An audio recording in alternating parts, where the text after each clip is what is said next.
मनोज जी, आपका स्वागत और धन्यवाद। बुलडोजर की चाबी तो निकाल ली कोर्ट ने। अब तो अगर आपने भी जो दावा किया था कि हम आएंगे तो ले चलेंगे उधर ही पूरब की तरफ, तो अब तो आप भी कुछ नहीं कर पाओगे।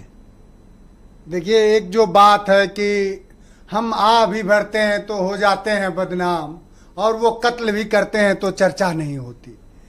जो बात माननीय राष्ट्रीय अध्यक्ष जी ने बहुत पहले से शुरुआत की, एक बुलडोजर का सवाल प्रतीकात्मक, अगर कहीं कोई किसी सरकार में अगर बुलडोजर चला होगा तो प्रतीकात्मक चला होगा, लेकिन बुलडोजर को अपना आदर्श बना लेना, बुलडोजर को यही समझना कि बुलडोजरी न्याय ही इस उत्तर प्रदेश के लोगों को न्याय देगा, और वो बुलडोजरी जो आपका न्याय था वो तानाशाही भरा न्याय था।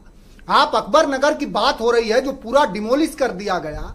दुनिया में कोई ऐसी सरकार और कोई ऐसा तानाशाह नहीं होगा जिसने अपने ही नागरिकों को, जिनके घरों में बेटियों की परीक्षा रही हो, कोई बुजुर्ग रहे हों, कोई बीमार रहे हों, और उनको डिमोलिश किया हो। और उस पर विकास क्या हो रहा है, अगर आप उससे फ्लाईओवर से आप गुजरेंगे तो उस पर 2-4 पेड़ लगाए जा रहे हैं।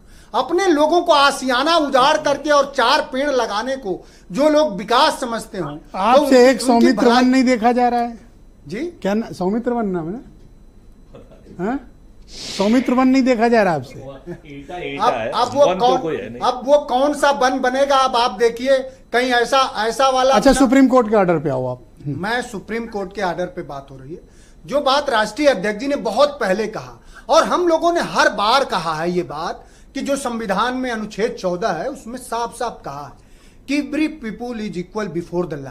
उसमें साहब नागरिक की भी बात नहीं है। हमारा जो संविधान है वो कितना न्याय सम्मत और समाजवादी और समावेशी है कि वो कह रहा है कि कानून सबके सम्मत एक बराबर होगा। मुख्यमंत्री जी के कुछ अफसर ही जातिवादी नहीं है, मुख्यमंत्री जी का बुलडोजर भी घोर जातिवादी है, जो एक जाति संप्रदाय और कमजोरों पर तो चलता था, लेकिन उनके स्वजाति अपराधियों पर, जिनके पास करोड़ों करोड़ों की संपत्ति है, उस पर कभी नहीं चला।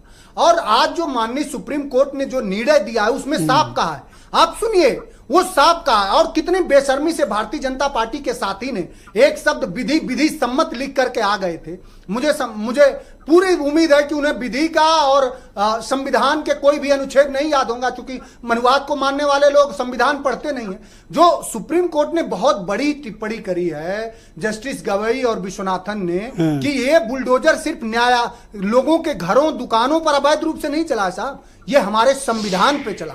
तो अगर संविधान पे बुलडोजर योगी आदित्यनाथ ने चलाया है, तो योगी आदित्यनाथ की सरकार ने और बीजेपी ने साबित किया है कि जो अखिलेश यादव जी बात कहते हैं, जो पीडीए के लोग बात कहते हैं कि संविधान को खत्म करना चाहती है भारतीय जनता पार्टी, आज सुप्रीम कोर्ट के निर्णय से यह साबित हो गया। मनोज जी, समाजवादी पार्टी के आपने संजय जी की बात सुनी, वही सही है। एक स्कोप अभी भी बाकी है। वो स्कोप क्या है? विधि के विरुद्ध राज्य व्यवस्था को प्रभावित करने वाला अगर कोई भी निर्माण होगा, खान साहब जी ढाया जाएगा। ये समझे नहीं अभी।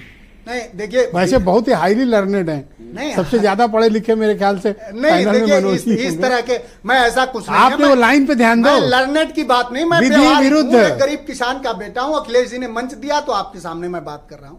लर्नेड की बात नहीं, बात व्यवहारिक होनी चाहिए।